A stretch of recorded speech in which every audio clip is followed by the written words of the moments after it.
today's best music. Hi, this is Jordan Sparks. This is Kid Rock. Hey, what's up? This is Three Doors Down. Hi, this is Susie McNeil on today's best music, The One.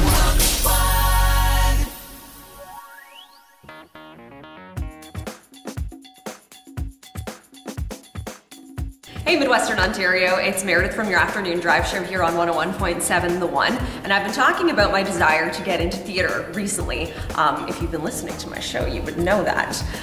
Next week I happen to have an audition lined up for a play in Hanover, but I have no idea what to do for an audition, so luckily we've got these really great friends in Blyth, part of the Blyth Theater Group, including Eric Coates here, and they're gonna help me get ready for my audition. Y'all ready? That's the plan. That is the plan. For the first question is, I don't even know what to do for an audition. How does one audition? Well, Picture a lot of like this. yeah, that's actually the opposite of what we want to do. So we'll take you through the whole process. Here at the Blyth Festival, we audition literally hundreds of people a year. So it's something that I'm really used to, and I will do my utmost to stay awake. Perfect, we're gonna turn me into a superstar. Superstar, here we go. Okay, so we're pretending that I'm walking into my audition right now. Well, hello there, I'm here for my audition, sir. I've got my headshot and resume, but I don't really, I need to work on getting that. It's a total disaster already. You have to come in and introduce yourself. Oh. It's like a job interview. Remember, first impressions, Meredith. It's all about first impressions. Let's go back to it. I'm gonna take my headshot and resume back. There we go, very good. Good afternoon, my name is Meredith and I'm here to audition. Meredith, good to meet you. I'm Eric Coates. Have a seat. Thank you. Excellent. All right. So, you're interested in auditioning for this show at the Blyth Festival. Tell me a bit about why you're interested in the show. Well, I've always been interested in theater, and I've heard lots of great things about Rope's End. Rope's End by Douglas Bowie? In fact, this very play? Yes, it's true. What an extraordinary I'm beginning to coincidence. think one should have read the play probably before going to an audition, yes? Absolutely. So you've got a scene here where Marissa is telling Toby about her jerk of a husband, right? And Brett is the jerk husband. So what we would do is I'll have you take a seat back there or stand beside the chair, that's a little farther away from me, and read the scene to me. All right. Okay. This is gonna be good. I feel like there's a lot of passion behind this scene.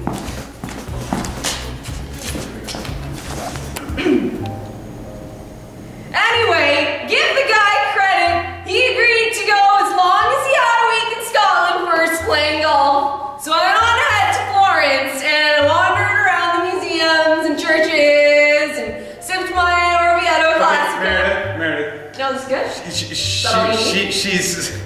She's not from a trailer park. Come on, let's start. And no offense to our good friends who live in trailer parks, but you know what I mean. There's a certain stereotype that she's hitting. Let's make her a little bit more upper middle class. Maybe she was a teacher at one point in her life. Okay. All right. Very good. All right. Ready.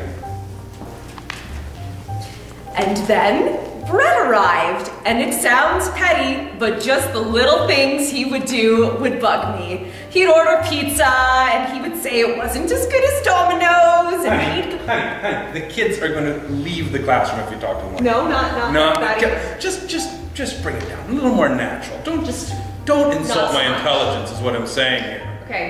Please, thanks again. Not so much. Okay, got it. Toning it down. We're gonna take it down a couple notches. He'd call the waiters senor and senorita, and on top of it all. Can you please go back to the beginning of the piece? Oh, okay. Thank you. Toning it down, taking it to the top. This is professional theater. Sorry, I'm not feeling very good about myself right now. All right. Anyway, give the guy credit. He agreed to go as long as he had a week in Scotland first playing golf, so I went on ahead to Florence and wandered around the museums and churches and sipped my Orvieto Classico and listened to street musicians in a kind of golden haze of delight. I just felt as if I'd come home. And then Brett arrived, and it sounds petty. I was toning it down. You're toning it right down. You're right down to, you're toning right down to nothing, but actually, it's getting better in a strange way. Just do it again. Really? Yeah. Really, acting is actually more about doing less. Okay. The truth is, the less you do, the more you just believe in what you're saying, the closer it's going to be to what the writer wants. So now, just read that to me as though I'm your closest friend in the world. I'm somebody who you absolutely trust, someone in the play, they haven't seen each other for a long, long time, but there's a deep, deep connection. And it's that moment where she suddenly goes, I can tell the truth to someone. Okay, so you're like my friend. You're like close my buddy. friend. Yeah. You're like my buddy. Your buddy? Okay. Your buddy, but a buddy who you haven't seen in a long time, so suddenly there's a freedom to let go a little bit more. Okay. Just do it for real. Just read it to me like I'm your best friend in the world. All right, like my best friend. All right, I'm gonna talk to you exactly how I talk to my best friend. All right. You anyway, gotta give the guy credit. He agreed to go as long as he had a week in Scotland, dude. You gotta check this out. I went on ahead to Florence and I wandered around the museums and the churches and I sipped my Orvieto Classico and listened to street musicians, which, P.S., were really awesome. I'm kind of in a golden haze of delight and I felt, you know what I felt like? I felt like I'd just come home. That's how I talk to my friends. Is that good? That's, you know what? It's actually closer to what the feeling of the piece should be. Oh, wow. Even though you're messing You're around like, in bed. but not really. Not really. We're close. We're close. I know this is it's your first time, right? Yeah. So I'm happy to take you on the journey. Just do the second part of it like that. So you've told me you went to Italy with you were completely invested in this, and then it turns out what happens? I feel like maybe I might finally get it this time. Okay. I feel like I got it. You're like my buddy, but you're not quite super buddies. Okay, all right. And then Brett arrived. And it sounds petty, but just the little things he would do would bug me. He'd order pizza, and he'd say it wasn't as good as Domino's. He'd call the waiters senor and senorita.